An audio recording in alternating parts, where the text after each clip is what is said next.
Black and white நேயர்களுக்கு வணக்கம். அரசியல் சூத்திரம் நிகழ்ச்சியில் தலைமை ஆசிரியர் குபேந்திரன் இணைகிறார். வணக்கம் சார். வணக்கம். அமலாக்கத்துறை நடவடிக்கைக்கு தடை கோரி தமிழக அரசாங்கம் போட்ட வழக்கில் டாஸ்மாக் மீது எதிர் நடவடிக்கை எடுக்கக்கூடாது அப்படின்னு ஒரு இடைக்கால தடை மாதிரி சென்னை உயர்நீதிமன்றம் விதித்திருக்குது. நேற்று கூட சட்டப்பேரவையில் வானதி சீனிவாசன் இது சம்மந்தமாக பேசுவது சிலர் அவை குறிப்பிலிருந்து நீக்கம். இதுக்கு செந்தில் பாலாஜி அரசாங்கத்தின் பெயரை எல்லாம் சொல்லாமல் அவர் ஒரு பதிலை சட்டப்பேரவையிலே பதிவு செய்திருக்கிறார். இது கிட்டத்தட்ட திமுக அரசாங்கத்தின் மீது ஒரு அவப்பெயரை உண்டாக்கும் விதத்தில் தான் இந்த செயல்பாடு அமைந்தது. அதனால தான் திட்டமிட்டு தமிழக அரசின் பட்ஜெட்டுக்கு முதல் நாள் இடி இப்படி ஒரு அறிக்கையை வெளியிட்டது அப்படின்னு செந்தில் பாலாஜி குற்றம் சாட்டியிருந்தார். இந்த நிலையில் நீதிமன்றமும் இடைக்கால தடை விதித்திருக்குது. திமுக அரசாங்கத்துக்கு ஒரு ரிலீஃப் அப்படின்னு பார்க்கலாமா? ரிலீஃபே கிடையாது. திமுக அரசாங்கத்துக்கு எப்படி ரிலீஃப் கொடுக்கும் பிஜேபி? 2026 சட்டமன்ற தேர்தலுக்கான அறிவிப்பு 2026 பிப்ரவரி 3வது வாரம் வரும். அது வரைக்கும் மத்திய பாஜக சும்மா இருக்குமா? விடவே விட. ரிலீஃபே கிடையாது. இன்றைக்கி தேதிக்கு நீங்கள் கோர்ட்டுக்கு போய் இந்த ரிட் பெட்டிஷனில் கிடைத்திருக்க ரிலீஃப் என்னென்னா, இப்போது இந்த டாஸ்மாக் விவகாரத்தில் நடந்த விசாரணைக்கு தடை. இப்போ இடி ஒரு பதில் மனு போடணும். 25ஆம் தேதி மார்ச் அன்றைக்கி பதில் போடுவாங்க. அந்த இடைவெளியில் இருக்கிற ரிலாக்ஸேஷன் தான் ரிலீஃப். எப்படின்னா, இப்போ அரெஸ்ட் இருக்காது. இது சம்மந்தமாக மதுபான ஆலை அதிபர்களுக்கு அனுப்பியிருக்கிற சம்மனுக்கு விசாரணைக்கு போக வேண்டாம். இது ஒன்றும் ரிலீஃபாக இருக்கலாம். ஆனால் நீங்கள் இடி என்ன பண்ண போகிறோன்னு நமக்கு தெரியாது. சரி, இந்த விவகாரத்தை விட்டுருவாங்க, வேறு ஏதாவது ஜிஎஸ்டி ரைடு ஐடி ரைடுன்னு வரும். என்ன ஒன்றா நடக்கும். எனக்கு தெரிந்தவரை திமுகவை மானிட்டர் பண்ணுகிற ஏஜென்சி சென்ட்ரல் கவர்மெண்ட்டில் இருக்குது. மோடியும் அமித்ஷாவும் சும்மா இருக்க மாட்டாங்க. தமிழ்நாட்டில் ஒரு வலிமையான கூட்டணியை பாஜக அமைக்கணும். இப்போ கிட்டத்தட்ட அதிமுகவுடன் கூட்டணிக்கு தயாராகிவிட்ட ஒரு சூழல். இப்படிப்பட்ட நிலையில் திமுகவை வீழ்த்தி விட்டு அந்த கூட்டணி ஆட்சிக்கு வரணும்னா எப்படி இருக்கும்? ரிலீஃபே இருக்காது. என்ன ஒரு விஷயம்னா, இந்த டாஸ்மாக் விவகாரத்தில் ரைடு, 1000 கோடி ஊழல், இதெல்லாம் ஏற்கனவே காலமாக டாஸ்மாகில் கூடுதல் விலைக்கு விற்பது, பில் இல்லாமல் இருப்பது, பாட்டிலுக்கு அதிக விலை, இந்த புகார்லாம் பல முறை பேசி அழுத்து போன விஷயம். ஆனால் இனிமேலாவது திமுக அரசாங்கம் மதுபான ஆலை அதிபர்கள் பார்ட்டி ஃபண்டு வாங்காமல் இருக்கணும். ஏன்னா ஒரு தொழில், இப்போ மணல் கூட பார்த்தீங்கன்னா மணலை ஏலம் விடுறீங்க, பார்ட்டி ஃபண்டு தராங்க. இப்போ மணல் விவகாரத்தில் இடி ரைடு பண்ணி என்னாச்சு? அது சுப்ரீம் கோர்ட்டில் பெண்டிங்கில் இருக்குது. இப்போ இதுக்கப்புறம் இடி என்ன பண்ணுவாங்கன்னா, இந்த ஹைகோர்ட்டுக்காக ஒரு பெட்டிஷன் ஃபைல் பண்ண பிறகு ஸ்டே வெக்கேட் பண்ண பிறகு இவங்க சுப்ரீம் கோர்ட் போவாங்க. சுப்ரீம் கோர்ட்டில் போய் என்ன நினைக்கும்? இப்படியே வழக்குகளே போய் ஒவ்வொரு விஷயத்தையும் நீங்கள் தக்க வைத்துக் கொள்வது என்பது சிக்கல். அதற்கு பதிலாக ஒரு ஊழல் குறைந்த ஆட்சியை கொடுக்கலாம். ஊழல் இல்லாத ஆட்சி பண்ணுவாங்களான்னு தெரியல. ஊழலால் நீங்கள் என்ன ஒன்றா இண்டெக்ஸில் சொல்லலாம். நாங்கள் கல்வியில் முதலிடம், சுகாதாரத்தில் முதலிடம், கல்வி மேற்படிப்பில் முதலிடம், தொழில் வளர்ச்சியில் முதலிடம், ஜவுளித்துறையில் முதலிடம், தோல் தொழிற்சாலையில் முதலிடம், கார் உற்பத்தியில் முதலிடம், எல்லா வகையிலும் முதலிடம். ஆனால் இந்த ஊழல் என்ற விவகாரத்தில் சிக்கி கொண்டு தமிழ்நாடு ஏன் தவிக்கணும்? உங்களை ஏஜென்சி அடிக்கிறாங்கல்ல, அப்போது அவங்க பொய் கேஸ் போடுறாங்கன்றது நீங்கள் போய் சட்டப்பூர்வமாக ப்ரூவ் பண்ணுறதுக்கு எத்தனை வருஷம் ஆகும்? பட் அதுக்குள்ளே உங்களுக்கு எல்லா வகையிலையும் போய் டேமேஜ் பண்ணிட்டே இருக்காங்களே. கடந்த 10 ஆண்டு கால அதிமுக ஆட்சியில் இவ்வளோ ஊழல் நடந்தது, அதெல்லாம் இல்லாமல் நீங்கள் ஆட்சி பண்ணி உங்களுக்கு மக்கள் ஓட்டு போட்டிருக்காங்க. அப்போ ஓட்டு போட்ட மக்களுக்காக நீங்கள் ஊழல் பர்சன்டேஜ் குறைங்க, கான்ட்ராக்ட் பர்சன்டேஜ் குறைங்க. நீங்கள் சொல்கிற மாதிரி பார்த்தீங்கன்னா, எஞ்சி இருக்கக்கூடிய ஒரு 10 மாதங்களுக்கு டாஸ்மாகில் பாட்டிலுக்கு கூடுதலாக விற்கிற விலையை குறைச்சாலே ஆட்சிக்கு மீண்டும் திமுக வந்துடக்கூடிய அளவுக்கு இருக்கும்ன்ற மாதிரி சொல்கிறீங்க. நிச்சயமாங்க. அதான் சொல்கிறேன்னே, நீங்கள் மக்கள் பரவாயில்லை, இந்த விஷயத்தில் இப்படி நடந்துக்கிறாங்களே அப்படின்னு நினைக்கிற அளவுக்கு ஆட்சி செய்யுங்கன்றோம். இப்போது இந்த வீடு வாங்குகிற விவகாரத்தில் கடுமையான பர்சன்டேஜ் போட்டிருக்காங்க. இந்த கட்டுமான தொழிலாளர்கள், ரியல் எஸ்டேட்டு, இதிலெல்லாம் பிளாக் மணி அதிகமாக இருக்குது. அரசியல், நீங்கள் ஒரு அப்பார்ட்மெண்ட்டு கட்டினா எவ்வளோ லஞ்சம் தரப்படுகிறது? ஸ்கொயர் ஃபீட்டுக்கு இவ்வளோ ரேட் வாங்குறீங்க. அதுக்கப்புறம் sewage board, metro water, EB, எல்லா லஞ்சமும் யார்கிட்ட போய் விடியுது? மக்கள் தலையில் தான் விடியுது. மக்கள் தானே இப்போ கூடுதல் கட்டணம் செலுத்துகிறோம். இந்த டாஸ்மாக் விவகாரத்தில் அவங்களுக்கு கிடைத்திருக்கிற தகவல், அப்புறம் மதுபான ஆலைகள் மூலம், அப்புறம் பாட்டில் சப்ளைஸ், இவங்ககிட்ட வாங்குகிற ஸ்டேட்மெண்ட் எல்லாம் போய் திமுக தலைமைக்கு நெருக்கடி கொடுப்பது தான் பாஜகவுடைய நோக்கம். அதுவும் திமுக தலைமையில் நெருக்கமாக இருக்கிற ஒரு புரோக்கர் நபர் மாட்டுவாருங்கிறாங்க. அந்த புரோக்கர் நபர் மாட்டும் போது அவர் கொடுக்குற ஸ்டேட்மெண்ட் அல்லது திமுக தலைமைக்கு வேறு என்ன வகையில் நெருக்கடி வரப்போதெல்லாம் நமக்கு தெரியாது. குறைந்தபட்சம் தேர்தல் இப்போ வரப்போகுது. நீங்கள் இவ்வளோ நாள் இருந்ததுக்கு ஒரு மாற்றாக கூட இந்த ஆட்சி நடத்தலாம். உண்மையிலே ஒரு எண்ணம் இருந்தால் ஒரு மாற்றம் நடக்க வேண்டும் என்ற ஒரு திட்டத்தோடு இந்த ஆட்சி தொடர வேண்டும். 2026 உங்களுக்கு வலிமையான கூட்டணி அமைந்தாலும் இந்த 10 மாத ஆட்சியை மக்களுக்கு சான்று என்று சொல்லி கூட நீங்கள் விளம்பரப்படுத்தலாம். நடக்குமான்னு தெரியாது. பிஜேபி உங்களை விடவே விடாது. இது ஒரு பக்கம் மத்திய அரசாங்கம் ஒரு டார்கெட்டோட நிற்கிற மாதிரி ஒரு சூழல் இருக்குது திமுகவுக்குன்னா, இன்னொரு பக்கம் தமிழ்நாட்டில் சட்டம் ஒழுங்கு பிரச்சனை ரொம்ப ஒரு விஸ்வரூபம் எடுத்த மாதிரி தெரியுது. நேற்றுலாம் தொலைக்காட்சிகளில் பார்த்தீங்கன்னா ஒரு 5-6 தலைப்புச் செய்திகள் ஒரு கிரைம் சார்ந்த தலைப்புச் செய்திகளாகவே வருது. ஏதோ ஒரு சட்டம் ஒழுங்கு மிக மோசமான நிலைக்கு போயிடுச்சோ அப்படின்னு ஒரு எண்ணம் ஏற்படுத்துது. மக்களுக்கு இவ்வளோ பீதியை ஏற்படுத்துகிற அளவுக்கு ஏன் சட்டம் ஒழுங்கு இவ்வளோ மோசம்? எல்லா ஆட்சி காலத்திலும் சட்டம் ஒழுங்கு கிராஃப் ஏறும் இறங்கும். திடீர்னு பார்த்தீங்கன்னா ஒரு திருட்டு வழக்குகள் மேலே அப்படி ஏறும், அப்புறம் குறையும். திரும்ப கொலை வழக்குகள் திடீர்னு ஏறும் இறங்கும். இது என்னென்னா ஏறும்போது நடவடிக்கை எடுக்கும்போது குறையும். இது எல்லா ஆட்சி காலத்திலும் இருக்கும். எந்த ஆட்சி காலத்தில் நம்ம சிறப்பான ஆண்டு அப்படிலாம் நீங்கள் மார்த்தட்டிக்கவே முடியாது. ஆனால் நீங்கள் ஒரு சட்டம் ஒழுங்கு குறித்து விமர்சனம் வந்தால் அந்த விமர்சனத்தை ஏற்றுக்கொள்ள வேண்டும் குறைந்தபட்சம். இதில் என்ன விஷயம்னா, நேற்று மட்டும் தமிழ்நாட்டில் ஒரே நேரத்தில் தொடர்ச்சியாக ஒரு 3 சம்பவங்கள். ஒன்று நெல்லையில் ஒரு ஓய்வு பெற்ற எஸ்ஐ கொலை. அடுத்து ஈரோட்டில் பக்கத்தில், ஈரோடு மாவட்டம் கோயம்புத்தூர் மாவட்டத்துக்கு நெருக்கத்தில் ஒரு ரவுடியை கொலை பண்ணுற அந்த பதைக்கிற வீடியோ காட்சி நமக்கு வந்தது. அடுத்து ஒரு திமுக தொழிற்சங்கவாதி, ஒரு முன்னாள் எம்பியுடைய உதவியாளர், தொழிற்சங்கத்தில் பொறுப்பில் இருக்கார், அவரை கடத்தி கொண்டு போய் கதையை முடித்து மண்ணில் புதைச்சிருக்காங்க. இப்போது இந்த விவகாரம் தான் பேசுபொருள். இன்றைக்கி சட்டமன்றத்தில் கூட பார்த்திங்கன்னா எதிர்க்கட்சி தலைவர் எடப்பாடி பழனிசாமி தொடர்ச்சியாக தமிழ்நாட்டில் சட்டம் ஒழுங்கு சீர்கேடு அடைந்துள்ளது, போலீஸ் மீது நம்பிக்கை இல்லை, அதுவும் ஸ்டாலின் தலைமையில் உள்ள போலீஸ் சுத்தமாக செயல்படவில்லை. கண்டிப்பாக அரசியல் அப்படி தான் பேசணும், அப்படி தான் பேசுவாங்க. திமுக சும்மா இருக்குமா? தூத்துக்குடி துப்பாக்கிச்சூடு பற்றி பேசும்போது அவங்க எப்படி பேசுனாங்கன்னு தெரியும். இதில் முக்கியமாக 3 வழக்குகள். இந்த 3 வழக்கில் நீங்கள் இன்றைக்கி முதல் பக்கத்தில் தினத்தந்தியில் போட்டிருக்காங்க. இந்த மாதிரி நெல்லை சப் இன்ஸ்பெக்டர் வழக்கு சட்டத்தின் பிடியிலிருந்து யாரும் தப்பிக்க முடியாதுன்னு முதலமைச்சர் சட்டமன்றத்தில் நேற்று பேசின பேச்சு. அந்த நெல்லையில் ஓய்வு பெற்ற சப் இன்ஸ்பெக்டர் கதையை முடித்து விட்ட குற்றவாளி துப்பாக்கி சூடு நடத்தி பிடித்திருக்கிறீங்க, ரைட், ஓகே.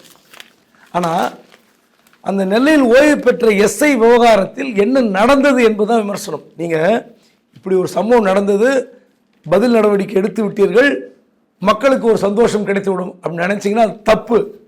நீங்கள் அந்த ஓய்வு பெற்ற அந்த எஸ்ஐயுடைய வீடியோ அவருடைய ஃபேஸ்புக்கில் பிப்ரவரி மாதம் 8ஆம் தேதி வந்த அந்த வீடியோவுக்கு பிறகு சம்பவம் நடந்தது. மார்ச் 18ஆம் தேதி அதிகாலையில் அவர் ரமலான் தொழுகை முடித்து விட்டு வரும்போது ஒரு 5 பேர் கொண்ட கும்பல் அவரை கதையை முடித்து விட்டு தப்பித்து சென்றிருக்கிறார்கள். இப்போ நீங்கள் பார்த்தீங்கன்னா பிப்ரவரி 8ஆம் தேதி நான் எனக்கு கொலை மிரட்டல் இருக்கிறது, நான் உயிருக்காக ஓடிக்கொண்டிருக்கிறேன் அப்படின்னு இந்த கிட்டத்தட்ட 7 நிமிட வீடியோ பார்த்தோம்னா உண்மையிலே வருத்தமாக இருக்குது. அதில் இன்னும் முக்கியமான விஷயங்களாக அவர் குறிப்பிடுறார். இப்போது முதலமைச்சர் அப்போ மேயராக இருக்கும்போது செக்யூரிட்டி பிரான்ச்சில் இருந்து உங்கள் வீட்டில் உங்கள் மனைவி கையால் நான் சாப்பிட்டுருக்கிறேன், அதற்காக நான் கூடுதலாக பேசவில்லை, என் நியாயத்தை பேசுகிறேன் அப்படின்னு வழக்குக்கு போயிடார். ஒரு நெல்லையில் ஒரு வக்பு போர்டு சொந்தமான ஒரு நிலத்தை 3 ஏக்கர் நிலத்தை அந்த ஒருத்தர் தனியார் லேடி ஒரு சொந்தம் கொண்டாடுறாங்க, நூறு நிசான்னு ஒரு லேடி. அவங்க பாட்டி எழுதி கொடுத்ததாக சொல்லப்படுகிற அந்த பத்திரம் போலின்னு சொல்லி தான் அவர் கிளைம் பண்ணுறார். ஒரு பணியிலிருந்து ஓய்வு பெற்ற பிறகு முத்தவல்லி என்ற ஒரு பொறுப்பேற்றுக்கொண்டு வக்பு போர்டு சொத்துக்களை காப்பாற்றுகிற பணியில் இறங்கி வேலை பார்க்கிறார். அப்போது அவர் கொடுக்குற புகாரை லோக்கல் போலீஸு, நெல்லை போலீஸ் லெஃப்ட் ஹேண்டில் டீல் பண்ணியிருக்காங்க. இதில் என்ன விஷயம்னா, சட்டம் ஒழுங்கு போலீஸ் மட்டுமல்ல, இந்த வக்பு போர்டும் இது குறித்து தீவிர விசாரிக்கவில்லை. அது எம்எல்ஏ ஜவாஹிர்லால் சொல்லியிருக்கார். அப்போது சட்டம் ஒழுங்குக்கு புகார் வருதுன்னா இது நில பஞ்சாயத்து, சிவில் டிஸ்பியூட்டு, கோர்ட்டுக்கு போங்கன்னு சொன்னால், அப்போ இப்போ கொலை நடந்த பிறகு எவ்வளோ அசிங்கம், எவ்வளோ அவமானம், யாருக்கு அசிங்கம்? அப்போது ஒரு போலீஸ் வந்து இப்போ என்னுடைய வீடு வந்து ஒருத்தர் நான் இங்கே வச்சுருக்கேன் வீடு எங்கேயோ ஈசிஆர்லையோ ஓஎம்ஆர்லையோ அதை ஒருத்தர் அபகரிக்கிறாருன்னா ஒரிஜினல் டாக்குமெண்ட் எங்கிட்ட இருந்து பார்த்து நீ வெளியே போ, இல்லைன்னா கேஸ் போட்டு ஜெயிலுக்கு போகணுன்னா ஓடி போகிறாங்க. இது 2 பேருக்கு நில சம்பந்தம். யார் பணம் கொடுக்குறாங்களோ அவருக்கு ஏற்ற மாதிரி போலீஸ் செயல்பட்டால் அப்போ ரவுடிசம் பெருகுதானே செய்யும். இதுதான் நடந்திருக்கிறது. இப்போ என்னென்னா அந்த நெல்லை ஓய்வு பெற்ற எஸ்ஐ ஒரு வீடியோ வெளியிடார். அது உருக்கமான வீடியோ வெளியிட்ட பிறகு அது எப்படி சர்க்குலேட் ஆகலை. நெல்லை போலீஸ் மட்டும் இல்லை, நெல்லைக்கு அங்கே இருக்கிற சிஐடி, அங்கே இருக்கிற உளவு பிரிவு, இவங்களாம் எப்படி கண்டுக்காம விட்டாங்கன்னே தெரியல. ரொம்ப கொடுமையான ஒரு சம்பவம். இதெல்லாம் பார்க்கும்போது நீங்கள் வந்து துப்பாக்கிச்சூடு நடத்தி குற்றவாளியை பிடித்தால் கூட மக்கள் மனதில் இந்த விமர்சனம் மறையாது. கடந்த 2024 3 புகார் கொடுக்குறார். அந்த புகார் கொடுக்கும்போதே சம்பந்தப்பட்ட நபர் என்னை மிரட்டுகிறார்னு கொடுக்குறார். அந்த மிரட்டல் புகாரை வந்து நீங்கள் பதிவு பண்ணணும். இடத்த கூட விட்டுருங்க. மிரட்டல் புகார் வந்த பிறகு கூட லோக்கல் இன்ஸ்பெக்டரும் ஏசியும் சரியான நடவடிக்கை எடுக்கல. அதுதான் விஷயம். இதில் என்ன கொடுமைன்னா, இந்த இடத்துடைய உரிமை கொண்டாடுகிற ஒரு பெண்மணி, இஸ்லாமிய பெண்மணி நூருநிசா, அவருடைய கணவர் வந்து அவருடைய பெயர் கிருஷ்ணமூர்த்தி. அவர் வந்து இந்த பெண்ணை திருமணம் செய்து கொண்ட பிறகு தௌஃபிக்னு பேர் மாற்றிக்கொள்கிறார். 9 வருடமாக இஸ்லாமியர் என்று காட்டிக்கொள்கிற அந்த வக்கீல் இந்த பிரச்சனையின் போது எப்படி புகார் கொடுக்குறாருன்னா, கிருஷ்ணமூர்த்தி ஒரிஜினல் பேரில் புகார் கொடுக்குறார். அது எப்படி, என்ன ஜாதி பேர் சொல்லி ஒரு திட்டாரு அப்படின்னு சொல்கிறாங்க. அப்போ SC/ST ஆக்ட் போடுறாங்க. SC/ST ஆக்ட் போட்டாங்கன்னா, எஃப்ஐஆர் போட்டாங்கன்னா அது இன்ஸ்பெக்டரோ எஸ்ஐயோ விசாரிக்க முடியாது. ஏசி அல்லது டிஎஸ்பி அந்தஸ்துக்கு குறையாத அதிகாரி தான் விசாரிக்கணும். அப்போ கூப்பிட்டு விசாரிக்கும் போது SC/ST ஆக்ட் போட்ட உங்களுக்கு போலீஸு இந்த விவகாரம் தெரியும், ஜெயிலுக்கு போயிருக்குன்னு மிரட்டியிருக்கார். பணம் கேட்டு மிரட்டி இருப்பதாக இப்போது லோக்கல்லேருந்து ஒரு தகவல் வருது. எந்த உண்மை தெரியல. ஏசி வந்து பணம் கேட்டு மிரட்டியதற்கான ஆதாரத்தை இவரோட மொபைல் ஃபோனில் வைத்திருப்பதாக கூட இப்போ சொல்கிறாங்க. அந்த மொபைல் ஃபோன் ஆதாரம்லாம் நாளைக்கு வெளியே வரும்போது ரொம்ப அசிங்கமாக கூட போகும் போலீஸுக்கு. அப்போது ஒரு பொய் புகார் கொடுத்து அவர் முஸ்லீமாக மாறிய பிறகு அந்த SC/ST அவருக்கு கொடுத்தா பொருந்துமா என்பது இவருடைய கிளைமு. ஆனால் நீங்கள் ஒரு ஓய்வு பெற்ற எஸ்ஐ, ஒரு காவல்துறை அதிகாரியை நீங்கள் மிரட்டி பணம் கேட்டிருக்கீங்க அல்லது பொய்யா அந்த வழக்கு பதிவு செய்கிறீங்கன்னா மற்ற மனிதர்களுக்கு இந்த பிரச்சனை எப்படி போய் சேரும்? இல்லை, இதில் வந்து இவரை நம்ம ஒரு ஓய்வு பெற்ற எஸ்ஐயாக கூட நம்ம பார்க்க முடியாது. அதை விட இந்த கூடுதல் கிரேடு மாதிரி கூட நம்ம பார்க்க வேண்டியிருக்குது. ஏன்னா முன்னாள் முதலமைச்சர் பாதுகாப்பு செக்யூரிட்டி பிரான்ச்சில் இருந்திருக்கிறாரு, ஸ்டாலின்ட்டையும் இருந்திருக்கிறாரு. அப்போ இவ்வளோ பெரிய இடத்துல ஒரு தொடர்பு இருக்குது, சென்னையில் ஒரு பழக்கம் இருக்கும், ஏதாவது ஒரு கான்டாக்ட் இருக்குமே அப்படின்றது கூட என்ன இல்லாமல் இந்த அளவுக்கு போலீஸ் ரொம்ப மோசமாக டீல் பண்ணியிருக்கோம். இல்லை, அந்த அளவுக்கு திமிர்த்தனம். இவர் வந்து ரிட்டையர்ட் ஆகிட்டு இருக்காரு, முன்னாள் முதலமைச்சர், அவங்க வீட்டில் வேலை செஞ்சு சொல்லியிருப்பார். அதையும் மீறியும் திமிர்த்தனம், பணம். அப்போது நிலம் என்று வந்து விட்டால் அதில் வந்து பணம் கிடைக்கிறது, அதை வந்து பணத்தை பெற்றுக்கொண்டு என்ன வேணா போகலான்ற ஒரு திமிர்த்தனம் தான் அந்த போலீஸ் அதிகாரிகள் செய்த குற்றச்சாட்டு. இதே மாதிரி நீங்கள் சென்னை பக்கத்தில் தாம்பரத்தில் ஒரு ஈசிஆரில் ஒரு ப்ராப்பர்ட்டி, அந்த ப்ராப்பர்ட்டியை காப்பாற்ற போய் தான் ஒருத்தர் இறந்துருக்கார். அவரும் சாதாரணமான ஆள் இல்லை. ஒரு MP குப்புசாமி கிட்ட உதவியாளராக இருந்தவர், மாநகராட்சியில் பணியாற்றி ஓய்வு பெற்றிருக்கிறாரு. அவர் தொழிற்சங்கவாதியாகவும் இருந்திருக்காரு. இவருக்கு இவ்வளோ பிரச்சனை வரும். தொழிற்சங்கவாதி, திமுக அஃபிலியேஷனு. கொடுமை என்னன்னா அவரும் வந்து சாதாரண ஆள் இல்லை. அப்போது யோசித்து பாருங்க, என்ன தலை போட்டிருக்காங்க, திமுக தொழிற்சங்க பிரமுகர் படுகொலை. அவருடைய உறவினர் பார்த்தீங்கன்னா அந்த உறவினருடைய நிலம் வந்து ஈசிஆரில் இருக்குது. அதை போய் பாருங்கள், அங்கே வீடு கட்டிட்டாங்கன்னு சொல்கிறாங்கன்னு. அவர் அந்த உறவினர் வந்து மும்பையில் கீழே போயிட்டார். அதுக்கப்புறம் பார்த்தா அந்த வீடே கட்டி ஒருத்தன் குடியிருக்கான். அங்கே போய் மிரட்டின பிறகு பார்த்தா போலீஸ் கம்ப்ளைண்ட் கொடுக்குறார். யார், இந்த கொலையான குமார் வந்து புகார் கொடுக்குறார். அந்த புகாரின் பேரில் கூப்பிட்டு பத்திரத்தை பார்த்தா இந்த கொலை குற்றச்சாட்டப்பட்ட ரவி என்பவர் போலியான பத்திரம் தயாரித்து அந்த இடத்துல வீடியும் கட்டியிருக்கார். அப்போது யோசித்து பாருங்கள், என்ன பத்திரப்பதிவு நீங்கள் கம்ப்யூட்டரைஸ் பண்ணி என்ன பிரயோஜனம்? போலியான பத்திரம் தயாரித்து அதில் வீடு கட்டுகிற அளவுக்கு இன்றைக்கு வந்து பத்திரப்பதிவுத்துறை இருக்கிறது. சரி, புகார் கொடுத்த பிறகு அந்த ரவி என்ன பண்ணுறாரு, இவர் பஞ்சாயத்துக்கு கூட்டு போய் கதையை முடித்து மண்ணில் போட்டு புதைக்கிறார் விழுப்புரத்துக்கிட்ட. இதையெல்லாம் பார்க்கிற பொதுமக்கள் மத்தியில் என்ன நிலை? அப்போது போலீஸ் மீது பயம் போய்விட்டது. குறைந்தபட்சம் போலீஸ் மீது இருக்கிற பயம் சமுதாயத்திற்கு இல்லை என்றால் எப்படி இந்த மாதிரி கொலை செய்து விட்டு, இந்த மாதிரி கொடூரமாக கொன்று புதைத்து விட்டு நீங்கள் வந்து நாளைக்கு ஜாமீனில் வருவார், 6 மாதம் கழிச்சோ 1 வருஷம் கழிச்சோ என்ன தண்டனை வாங்கி தர போகிறீங்க? இப்போ நெல்லை விவகாரத்தில் என்ன தண்டனை வாங்கி தர போகிறீங்க? நீங்கள் அவர் வந்து வக்கீல், அப்போ வக்கீல்லாம் சேர்ந்து மாட்டாங்க. அதில் இன்னொரு குற்றச்சாட்டு வைக்கிறார் அந்த ரிட்டையர்டு எஸ்ஐ. இந்த நில விவகாரத்தின் பின்னணியில் மின்சார இணைப்பு தருகிற ஒரு ஊழியர் திமுகவுக்கு தொடர்புடையவர் அப்படிங்கிறார். அவர் பேரையும் சொல்றாரு, அருணன் பேரை சொல்றார். அப்போ எல்லாரும் கூட்டு சேர்ந்துக்கிட்டு ஒரு பொது சொத்துக்கு இத்தனை பேர் வராங்கன்னா அப்போ எவ்வளோ பணம் கிடைக்கும்? இதுதான் பிரச்சனை. இல்லை இப்போ நீங்கள் கிரைம் பீட்டில் நீண்ட காலம் பார்த்துருப்பீங்க. கிரைம் கொஞ்சம் ஏறும்போது நீங்கள் சொல்கிற மாதிரி ஒரு கொள்ளை தொடர்ச்சியாக நடக்குதுன்னா அதுக்கு ஒரு முற்றுப்புள்ளி வைப்பாங்க. இந்த ஏடிஎம் கொள்ளையெல்லாம் நடக்கும்போது வட மாநிலத்தை சேர்ந்தவங்க நடத்துனாங்கன்னு போது ஒரு என்கவுண்டர் அப்படின்னோடனே அது மட்டுப்படும். அந்த கொள்ளை கொஞ்சம் நாளைக்கு இல்லாமல் போகும், ஒரு அச்சம் வர ஆரம்பிக்கும். இந்த மர்டர் அப்படின்னு வரும்போது இந்த கேங்ஸ்டரை இந்த மாதிரியான ஒரு டீல் பண்ணுவாங்க, அப்போ அது கொஞ்சம் மட்டுப்படும். இப்போ சமீபத்தில் இப்படி போலீஸ் நடவடிக்கை எடுத்து கூட இது குறையாததுக்கு என்ன காரணம்? இல்லைங்க, இன்னும் போலீஸ் மேலே பயம் இல்லைங்க. இப்போ இந்த சம்பவம் ஒரே நாள் இத்தனை சம்பவம் நடக்கிறது எதிர்கட்சிகள்லாம் குற்றச்சாட்டுதில்ல. அதுக்கு முந்தி நீங்கள் பார்த்தீங்கன்னா சென்னையிலேயே கோட்டூர்புரத்தில் ஒரு இரட்டை கொலை சம்பவம் நடக்குது.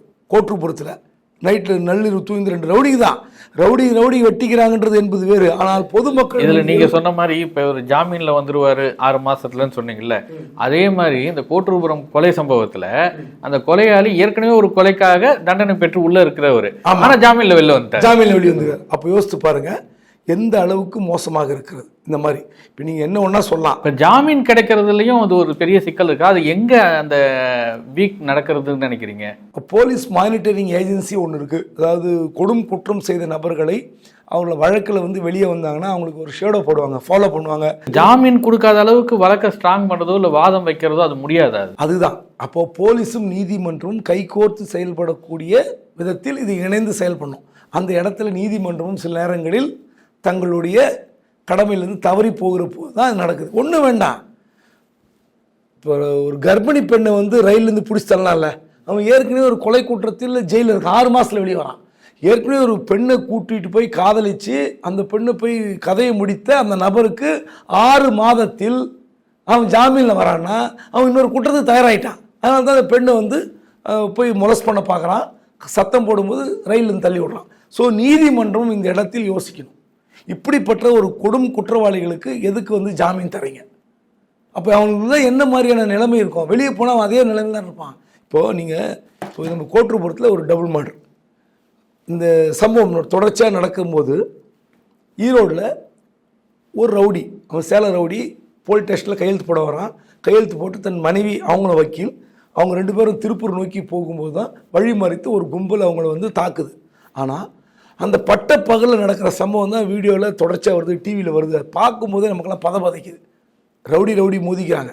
ஆனால் அந்த சம்பவம் நடக்கும்போது 2 வீலரில் போகிறாங்க, காரில் போகிறாங்க, ஒரு பெண் போய் தடுக்கிறார், அந்த அவங்களையும் தாக்குறாங்க. அப்போ இந்த சமுதாயம் குறைந்தபட்சம் எங்கேயோ தூரம் ஒருத்தர் வீடியோ எடுத்து போடுறார், அந்த வகையில் அவருக்கு நம்ம நன்றி சொல்லணும். ஆனால் இந்த மாதிரி சம்பவம் நடக்கும்போது பொதுமக்கள், அதுவும் நீங்கள் சென்னை மாதிரியான ஒரு பெருநகரம் கூட கிடையாது, ஈரோடு பக்கத்தில் சித்தோடுன்னு ஒரு சின்ன பகுதி, அது திருப்பூர் மாவட்டத்துக்கு நெருக்கமாக இருக்கிற இடம். அங்கே கூட பாருங்கள் ஒரு இத்தனை வண்டிகள் போகுது, யாராவது ஒருத்தர் வண்டியை வந்து காரோடு வந்து மோதலாம் அல்லது தூரந்து போய் கல்லெடுத்து அடிக்கலாம். அதாவது ஒரு சம்பவம் நடக்கும்போது தங்களுக்கு என்ன வந்தது என்று போகிற அளவுக்கு, ஏன்னா தங்கள் மீது கத்தி வந்து விழுந்துடக்கூடாதுன்ற பயம் எல்லாருக்கும் இருக்கும். பண்ணால் நம்மளும் போய் ஹீரோயிசம் பண்ண முடியாது. ஆனால் ஏன்னு கேட்டால் இந்த போலீஸ் காப்பாற்ற போகிற நபருக்கும் உத்தரவாதம் கொடுக்காது. இல்லை அதெல்லாம் கேட்டு பரவாயில்ல. இப்போ நீங்கள் இந்த ஓய்வு பெற்ற எஸ்ஐ சொல்கிற தகவல் பார்த்தா, நான் கொடுக்குற புகாரெல்லாம் என்ன புகார் கொடுக்குறேன்னா அதெல்லாம் ஒருங்கிணைத்து யார் மேலே புகார் கொடுக்கணும் அவங்களுக்கே அந்த தகவலை கொண்டு போய் சேர்க்குது அப்படின்ற ஒரு குற்றச்சாட்டு இருக்குதுல்ல, அந்த ரொம்ப அபாயமான குற்றச்சாட்டாக இருக்குது. அந்த ஏசி செந்தில்குமார் செய்வது தான் நாட்டில் பல இடத்துல செய்கிறாங்க. இப்போ நான் ஒரு தப்பு நடக்குது, அந்த தப்பு பற்றி நான் போலீஸை சுட்டி காட்டுறேன்னா என் நம்பர், என் பெயர் வந்து யாருக்கு போகும், யார் மீது நான் குற்றம் சாட்டணும், யார் மீது இல்லீகலாக பார் வச்சு நடத்துகிறாங்களோ அவங்க சொன்னேன்னா அவங்களுக்கே போவோம், பா உன்னை பற்றி புகார் கொடுத்தது இவன் தான், இவன் நம்பர், இவனை பார்த்துக்க. அதனால நீங்கள் அதிகாரிகளும் சமூக விரோத கும்பல்களும் கைகோர்த்து கொண்டு செயல்படும் போது நடக்கிற சம்பவங்கள் தான். முதலமைச்சர் சொல்லலாம், கடந்த 2012 அதிமுக ஆட்சி காலத்தில் நடந்தது என்ன, எங்கள் ஆட்சி காலத்தில் நடந்தது என்ன, எத்தனை சதவீதம் குறைவு. மக்கள் மத்தியில் இதெல்லாம் நிற்கவே நிற்காது. உங்களுடைய நடவடிக்கைகள் செயல்களால் தான் மக்கள் மத்தியில் ஒரு நல்ல பெயர் கிடைக்கும். எப்படின்னா, இப்போ நீங்கள் இந்த ஓய்வு பெற்ற எஸ்ஐ விவகாரத்தில் என்னமா நடவடிக்கை எடுத்தீங்க, எவ்வளோ நல்ல குற்றப்பத்திரிக்கை தாக்கல் செய்து அவங்களுக்கு தண்டனை வாங்கி கொடுத்து, அதில் சம்மந்தப்பட்ட எல்லோருக்கும் ஆயுள் தண்டனை லோயர் கோர்ட்டில் எவ்வளோ நாளில், ஒரு 3-4 மாதத்தில் வாங்கி கொடுப்பீங்களா? அப்படிப்பட்ட செயல் செய்தால்தான் மக்கள் மத்தியில் உங்களுக்கு நல்ல பேர் கிடைக்கும். 6 மாதத்தில் அவன் வெளியே வருவானே, வெளியே வந்து இன்னொரு சம்பவம் பண்ணுவானே, அந்த மாதிரி ஆட்சி நடத்தினா எப்படி உங்களுக்கு நல்ல பேர் கிடைக்கும்? நீங்கள் கடந்த ஆட்சிக்கும் இந்த ஆட்சிக்கும் பட்டியல் சதவீதம் இதெல்லாம் எடுபட மக்கள் மத்தியில் நிச்சயமாக ஒரு பதட்டம் இருக்கும். நெல்லையிலையும் சென்னை ஈசிஆர் விவகாரத்திலையும் காவல்துறையை தாண்டி தமிழ்நாடு அரசாங்கத்தில் வேறு 2 துறைகள் சம்மந்தப்பட்டிருக்குது. ஒன்று நெல்லையில் வகுப்பு வாரியம், இங்கே ஈசிஆரில் பத்திரப்பதிவுத்துறை. இப்போ இங்கேயும் தவறு நடக்குது. ஏதாவது ஒரு துறை சரியாக இருந்திருந்தாலும் இந்த தவறுகள் நடந்துறதுக்கு வாய்ப்பு இல்லை. இப்போ இந்த லேண்ட் கிராப்பிங் இஷ்யூ, அதில் மர்டர் அப்படின்னாக்க இதுக்கு தமிழக அரசு என்ன செய்யணும்னு நினைக்கிறீங்க? இல்லை, நிலம் சம்பந்தப்பட்ட புகார் வந்ததும் போலீஸுக்கு இது சிவில் டிஸ்பியூட்டு, நீங்கள் கோர்ட்டில் போய் தீர்த்துங்கன்னு சொன்னால் கண்டிப்பாக ரவுடிசம் பெருகும், கட்ட பஞ்சாயத்து பெருகும். நீங்கள் இதை வந்து போலீஸில் ஒரு தனிப்பிரிவு தொடங்குங்க. நிலம் விவகாரம் சொந்தமாக நிலம் புகார் வந்தால் இது இந்த துறை தான் விசாரிக்கணும்னு நீங்கள் சொல்லுங்கள், தப்பே கிடையாது. ஆனால் பாதிக்கப்பட்டவன் எங்கே ஃபஸ்ட்டு போவான்? என்னுடைய இடத்தை அபகரித்து கொண்டிருக்கிறான்னு ஒரு புகார் கொடுக்க போனால் எங்கே போவான்? ஃபஸ்ட்டு எடுத்துட்டு கோர்ட்டு 20 வருஷம் இழுக்கும். அது வரைக்கும் அந்த இடத்த யார் அனுபவிக்கிறது? அப்போது புகார் கொடுத்தா யார் ஒரிஜினல் பத்திரம், ரிஜிஸ்ட்ரேஷன் டிபார்ட்மெண்ட் கூப்பிட்டு கேஸ் போடுங்க. கேஸ் போட்டு நீங்கள் ஒன்று ஹைகோர்ட்டுக்கு அதுக்கப்புறம் என்டாஸ் பண்ணுங்கள். இவங்க போலி புகார், இவர் தான் நிலம் வச்சுருக்காரு, இது சம்மந்தமாக கோர்ட்டுக்கு கொண்டு போகணும், அப்புறம் கொடுங்க. எஃப்ஐஆரும் போடுறது கிடையாது, உடனே வந்து கேஸை க்ளோஸ் பண்ணுறது. 80-85% போலீஸார் செய்கிற தவறு தான் இந்த ஆட்சியாளர்களுக்கு அவமானத்தையும் அசிங்கத்தையும் தேடி தருகிறது. அதே மாதிரி பத்திரப்பதிவுத்துறை இவ்வளோ டெக்னாலஜி கம்ப்யூட்டரைஸ் பண்ண பிறகும் போலி வாரிசு சான்றிதழ் எப்படி கிடைக்குது? எப்படி நிலத்தில் வீடு கட்ட முடியுது? நீங்கள் இவ்வளோ டெக்னாலஜி, பட்டா இப்படி அப்ளை பண்ணால் பட்டா கிடச்சிரும். எல்லாமே லஞ்சம் கொடுத்தா எது ஒன்றா கிடைக்கும்னா அப்புறம் எதுக்கு நீங்கள் கம்ப்யூட்டரைஸ் பண்ணிங்கன்னா பிரயோஜனம்? முதலமைச்சர் இங்கே தான் யோசிக்கணும். இதுக்கு வந்து தமிழக காவல்துறைக்கு முறையான உத்தரவு போடணும். நிலத்துக்கான ஓனர்னு சொல்லி போய் போகிறது அவனை உள்ள தள்ளுங்க.